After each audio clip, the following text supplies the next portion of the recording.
ప్రియమైన దేవుని బిడ్డలారా, యేసయ్య శక్తి గల నామంలో మీకు శుభములు కలుగునుగాక. ఈరోజు మన వాక్యము పాతాళం నుండి దేవుడు తప్పించడానికి వాక్యం నేను చెప్పాలని అనుకుంటున్నాను. వాక్యములు పోకముందు ఒక చిన్న ప్రార్థన చేసుకొని వాక్యం వెళ్ళాలని నేను ఎంతో ప్రేమపూర్వకంగా మిమ్మల్ని అడుగుతున్నాను. పరిశుద్ధుడా, దయగల దేవా, కృపగల ప్రవణ తండ్రి, తేనికి విరాయిస్తున్నైనా నేను దేవుడు కాబట్టి తెలిసే భూమి మీద ఉన్న మానవులు ఎల్లకాలం శాశ్వతమైన జీవితం కాదు నా తండ్రి. వాళ్ళు స్వార్థపరులు,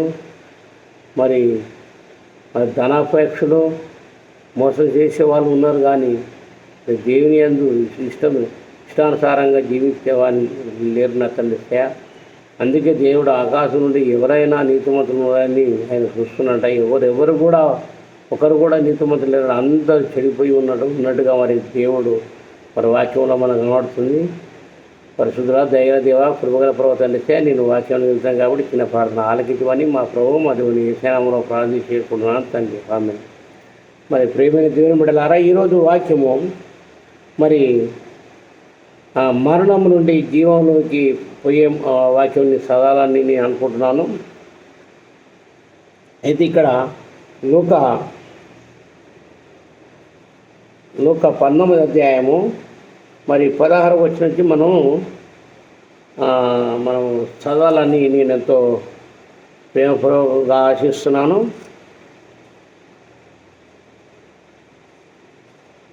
లూకా 16వ అధ్యాయము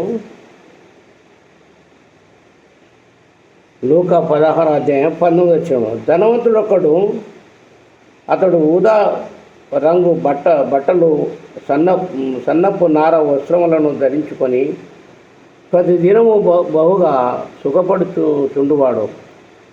లాజరు అను ఒక దరిద్రుడు ఉండెను.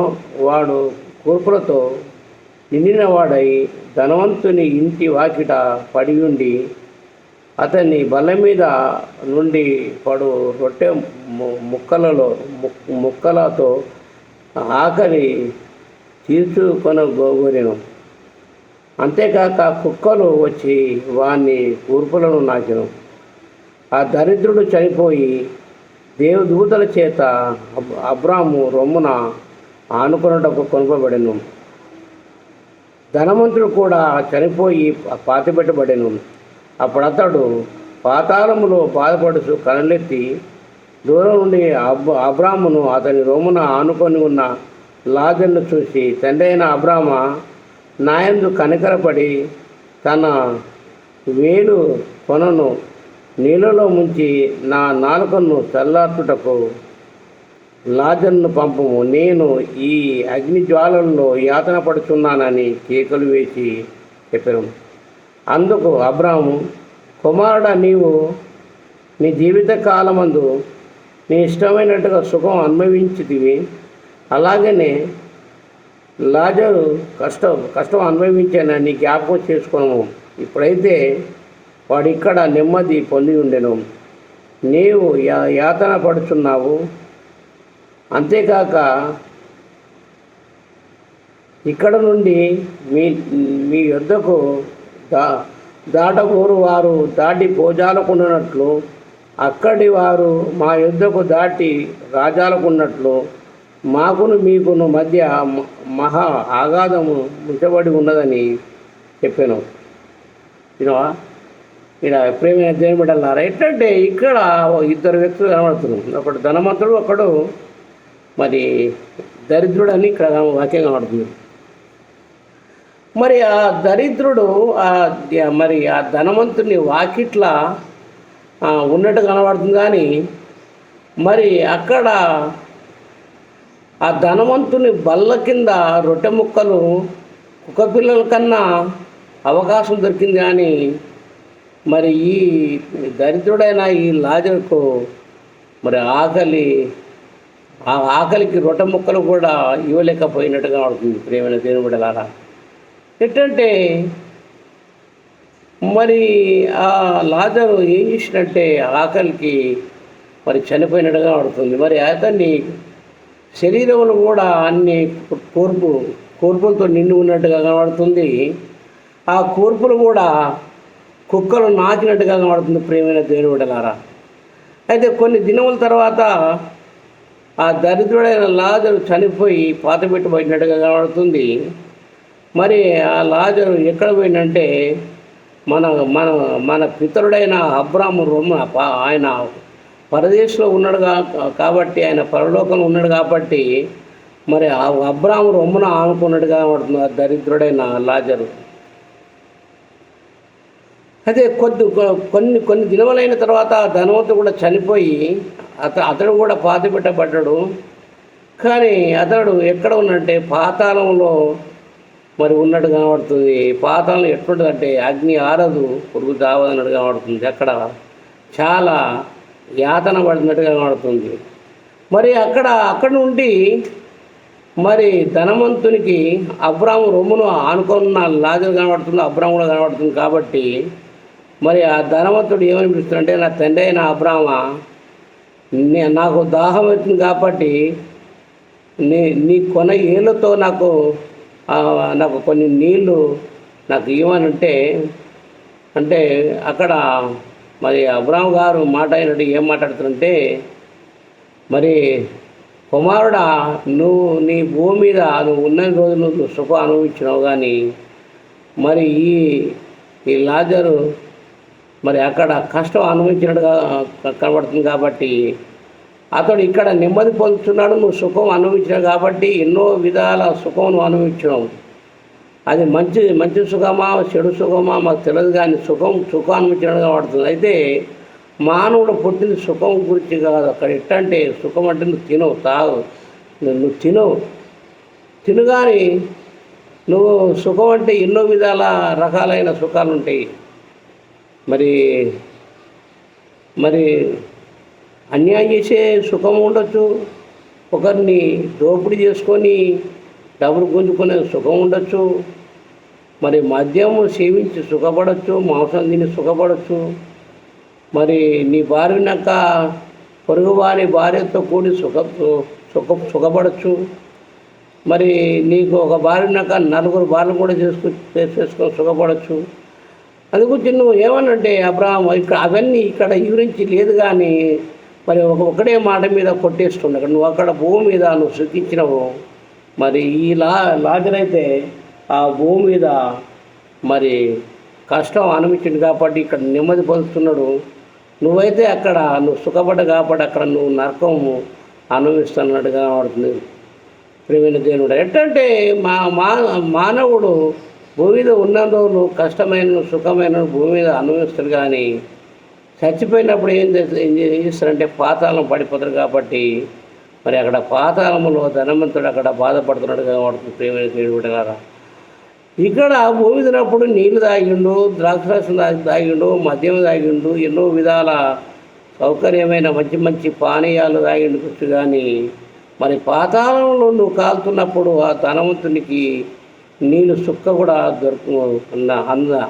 అందలేకపోయినట్టుగా ఉంటుంది. ప్రేమించే అందుకుంటే మరి పాతాళంలో ఉన్న వ్యక్తి మరి పరలోకున్న అబ్రాహ్మణ రొమ్మున ఆనుకున్న లాజరు కనబడుతుంది, కానీ మరి భూమి మీద మనుషులది ఎవరు కూడా కనబడతలేదు.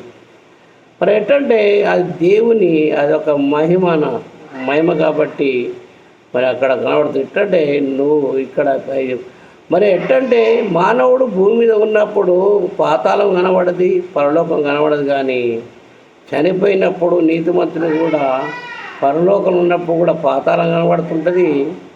మరి పాపాత్మునికి పాతాళం ఉన్నప్పుడు పరలోకం కనబడుతుంది. కాబట్టి మనిషి భూమి మీద ఉన్నప్పుడు కూడా మరి అక్కడ పాతాళము పరలోకం అసలే కనబడదు. కాబట్టి మరి అక్కడ పాతాళంలో కాలుతున్న మరి ధనవంతునికైతే పరలోకంలో ఉన్న అబ్రాహం కనబడుతున్నట్టుంది.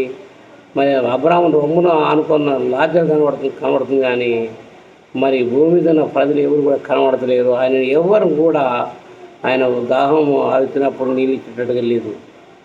మరి భూమి మీద ఉన్నప్పుడు ఆ ధనవంతుడికి ఎందరో సేవకులు ఉండొచ్చు, దాసులు ఉండొచ్చు, కానీ వారందరూ కూడా సేవ చేసే వ్యక్తి. కానీ మరి పాతాళములో ఎవరు కూడా ఉండరు కాబట్టి ఆయన దాహాన్ని కూడా ఎవరు ఇవ్వలేకపోయినట్టు కనబడుతుంది.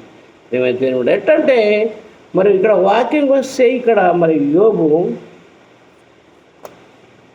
21 అధ్యాయము మరి 13 వచనంలో ఏం కనబడుతుంటే, వారు శ్రేయస్సు కలిగి తమ దినములు గడుపుదురు. ఈ ధనవంతుడు శ్రేయస్సు కలిగి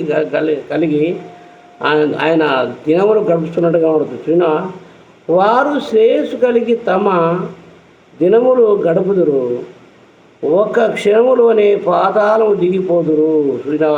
ఆ ధనవంతుడు మరి భూమి మీద ఉన్నప్పుడు ఎన్నో విధాలు సుఖపడిని కానీ ఆయన చనిపోయినప్పుడు ఒక్క క్షణములోనే ఇక్కడ ఏమందంటే ఒక్క క్షణములోనే పాతాళంలో దిగుదురు అన్నట్టుగా ఇక్కడ వాక్యం పడుతుంది. ప్రేమ దేవుడు అలాగే చూస్తే మరి అదే యోబు 7వ అధ్యాయం చూస్తే ఒకసారి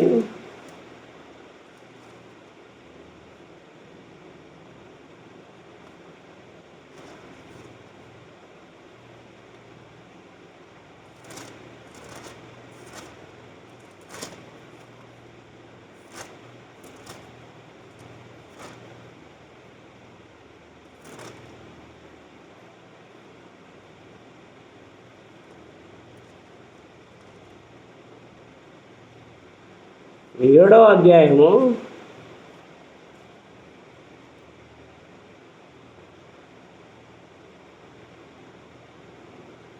9వ వచనం మనం చూద్దాం.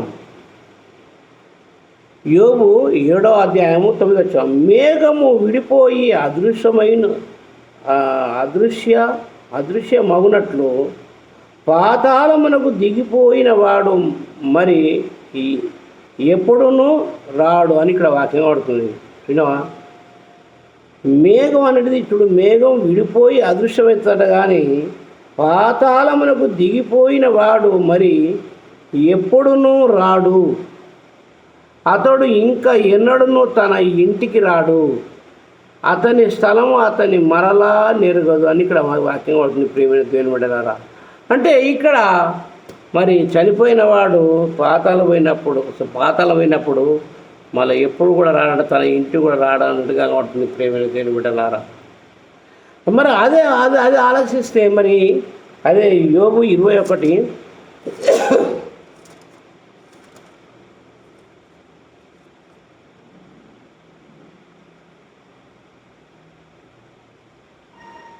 అధ్యాయము 21 వచనం చూద్దాం. తాము పోయిన తర్వాత తమ ఇంటి మీద వారికి చింత ఏమి? మరి పోయినప్పుడు మరి ఆ ఇంటి మీద ఆయనకు చింత ఉండదంట. ఇక్కడ ఎట్టంటే యోబు 21 అధ్యాయం 21 వచనంలో ఏముందంటే, తాము పోయిన తర్వాత తమ ఇంటి మీద వారికి చింత ఏమి అని ఇక్కడ వాక్యం పడుతుంది. ప్రేమ దేవుడు అంటే ధనవంతునికి చనిపోయి పాతలు ఉన్నప్పుడు ఆ ఇంటికాడ భార్య ఏమైంది, పిల్లలు ఏమైంది కూడా ఆయనకి ఏం చింత లేదు.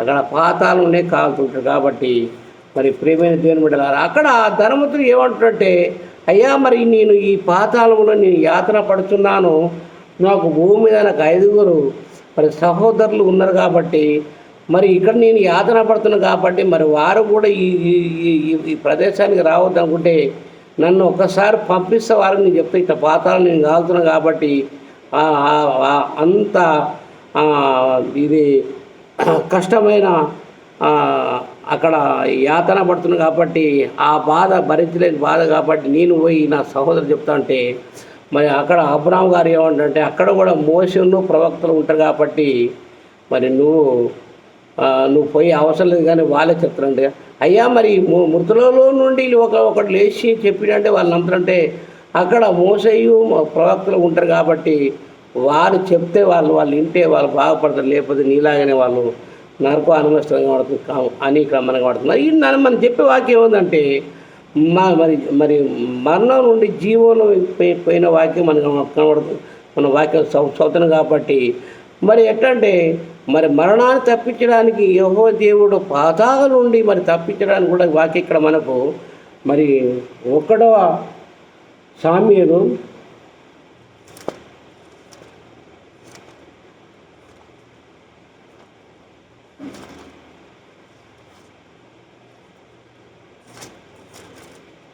1వ సమూయేలు 2వ అధ్యాయము మరి 6వ వచనంలో చూద్దాం. అంటే పాతాళంలో పడిపోయిన వాడు కూడా దేవుడు కనికరం గల దేవుడు కాబట్టి అక్కడి నుంచి కూడా తప్పించే మరి అవకాశం కూడా దేవునికి మరి ఆయనకు అధికారం ఉంటుంది కాబట్టి ఇక్కడ వాక్యం మరి ఇక్కడ మనకు వాక్యం పడుతుంది. ఇక్కడ మరి 1వ సమూయేలు 2వ అధ్యాయము 6వ వచనం అంటే జనులను సజీవులుగాను మృతులుగాను చేయువాడు యెహోవాయే. మరి ఆయననే, మరి భూమిని సృష్టించింది ఆయనే, పాతాళం సృష్టించింది ఆయనే, పరలోకం సృష్టించింది ఆయనే. కాబట్టి ఇక్కడ ఏమనంటే జనులను సజీవులుగాను మృతులుగాను చేయువాడు యెహోవాయే, పాతాళమునకు పంపుచు అందులో నుండి రప్పించు చుండువాడు ఆయన. చూసినావా, మరి పాతాళంలో పడేస్తాడు ఆ ధనవంతుడు కూడా. మరి పాతాళంలో పడేసి కూడా అక్కడి నుంచి కూడా తీసే మరి యెహోవా దేవునికి హక్కు ఉంటుంది కాబట్టి ఎవరికి లేదు. కాబట్టి మరి ఈ వాక్యం మీరు అందరూ కూడా మరి నేను చెప్పిన వాక్యం మీకు అందరికి అర్థమయ్యి ఉండాలి. అంటే ఎట్లంటే మరి పాతాళం నుంచి తప్పించడానికి మరి యెహోవా దేవునికి మరి అధికారం ఉంటుంది కాబట్టి మరణం నుండి జీవంలోనికి మరి దేవునికి అవకాశం ఉంటుంది. కాబట్టి ఈ వాక్యం మనం చదువుకున్నాం కాబట్టి దయచేసి ఈ వాక్యం విన్న బిడ్డలందరూ కూడా మెండైన దీవెనలు కొమ్మరించమని నేను బతిమాలుకుంటున్నాను. మరి ప్రార్థన చేసుకొని మనం ముగించుకున్నాం. పరిశుద్ధుడా దయగల దేవ కృపగల ప్రవణ తెలిసే నీకు వేలాది చెల్లిస్తున్నాయినా నువ్వే దేవుడో ప్రవడో రక్షకుడు కృపామయుడో నీతిమంతుడో దయగల దేవుడో కృపగల ప్రవడో నా తెలిసే నీకు వేలాది చెల్లిస్తున్నాయినా. నువ్వు తప్ప మాకెవరు లేనైనా నీ పైన ఆధారపడి జీవిస్తున్నాం కాబట్టి మరి ప్రవర్తనిచ్చే మరణం నుండి జీవంలోనికి మరి తప్పించే దేవుడు, మరి పాతాళం నుండి విడిపించే దేవుడు మరి యెహోవా దేవుడే. కాబట్టి మరి ఆయన మనం కొనియాడాలి. మరి చేసిన పాపం ఒప్పుకొని మరి పరలోక భాగ్యం మీరు పొందాలని నేను కోరుకుంటూ యేసయ్య నామములో ప్రార్థించి వేడుకుంటున్నాను తండ్రి. ఆమేన్.